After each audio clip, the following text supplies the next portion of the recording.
Qala yaqulu Allahu tabaraka wa taala, Allah subhanahu wa taala atasema, turiduna shay'an azidukum, je, mwataka jambo lolote niwaongezeeni? Mshaingia kwenye pepo yangu, mwataka jambo lolote niwaongezeeni ziada?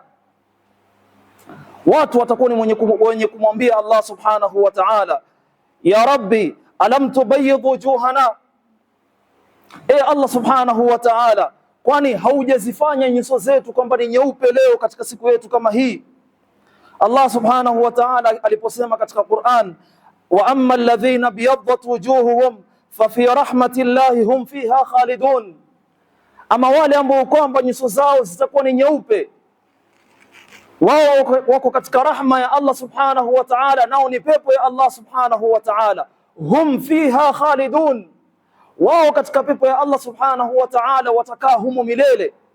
Asa watamwambia Mola wao, kwani nyuso zetu hujazifanya kwamba ni nyeupe leo katika siku yetu kama hii? Tena watamwambia Allah subhanahu wa ta'ala, alam tudkhilna aljanna, kwani Allah subhanahu wa ta'ala haujatuingiza katika pepo yako? Watunajjina minan nar, na ukatuepusha na moto wako. Leo tumefurahi tumeingia katika pepo yako. Nini wataka kutuongezea Mola wetu? Allah subhanahu wa ta'ala yakulu nabii sallallahu alayhi wasallam, fayakshifu alhijab, ataondoa ile pazia iliyokuwa baina yake yeye na baina ya waja wake. Na pazia wanaposema maulama ni nur, ataiondoa ile nuru baina yake yeye na waja wake. Watu watakuwa ni wenye kumuona Allah subhanahu wa ta'ala.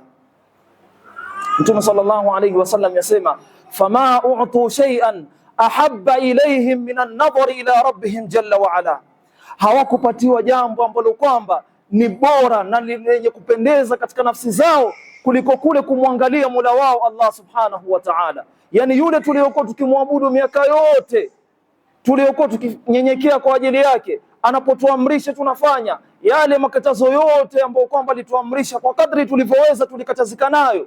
Leo ametufungulia hijab, tumuona huyu hapa Allah subhanahu wa ta'ala. Hawakupatiwa jambo ambalo kwamba lenye kupendeza katika nafsi zao kuliko kumuona Allah subhanahu wa ta'ala.